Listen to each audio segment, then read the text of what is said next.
الحمد لله رب العالمين، وهو خير الناصرين والمروح عن المغمومين، والصلاة والسلام على رسوله الأمين الموعوث رحمة للعالمين وعلى آله وأصحابه أجمعين.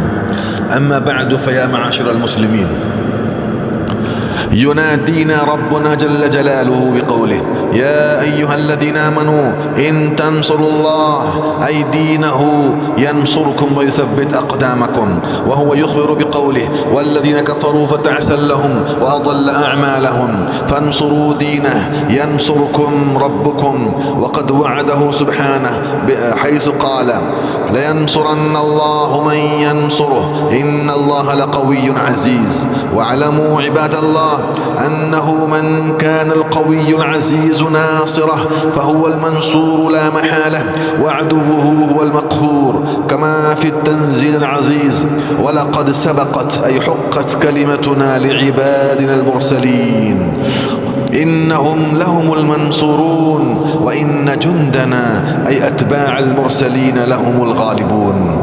أيها المسلمون، لقد رأى العالم كله في هذه الأيام أن الصهاينة الظالمين قد اجمعوا بسلاحهم وعتادهم، قتلوا النساء ولم يراعوا حرمة، قتلوا النساء ولم يراعوا حرمة، قتلوا صغارا وكان أمرا منكرا.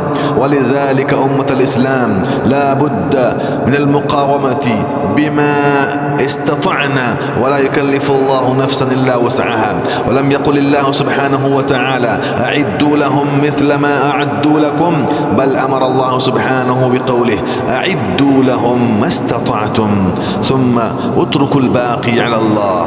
الله أكبر. وهو يريد أن يعذبهم في الدنيا بأيديكم، سيلقي في قلوب الذين كفروا الرعب، وسيعلم الذين ظلموا أي منقلب ينقلبون. لذلك أمة الإسلام دلنا الله سبحانه وتعالى على عدة قوية للمقاومة والمقابلة أمام أعداء الإسلام، واستنقاذ المستضعفين من الرجال والنساء والولدان عن الظالمين. فواجب على كل مسلم صادق أن يعد لهم ما استطاع من توفير الأسباب وتوجيه القوات المختلفة ضد أعداء الإسلام والمسلمين. وذلك لا ينافي التوكل على الله، بدليل قول المصطفى صلى الله عليه وسلم حيث قال ثلاثا وهو قائم على المنبر: ألا إن القوة الرمي، ألا إن القوة الرمي. يجب على المسلمين أن ينصروا إخوانهم في أرض فلسطين وفي كل مكان وحين، وأن يخذلوا أعداءهم الظالمين المعتدين، وأن لا يخذلوا المستضعفين، بل على كل مسلم أن ينصرهم بنفسه، فإن لم يستطع فبماله، فإن لم يستطع فبماله أو بلسانه وبيانه أو بقلمه ودعائه، لقول المصطفى صلى الله عليه وسلم: المسلم للمسلم كالبنيان يشد بعضهم بعضا، وإنما المؤمنون إخوة بعضهم أولياء بعض، في التآلف والتعارف والتحابب والتعاون، وهذا من سمات المجتمع الإسلامي. وإن استنصروكم في الدين فعليكم النصر إلا على قوم بينكم وبينهم ميثاق، والله بما تعملون بصير.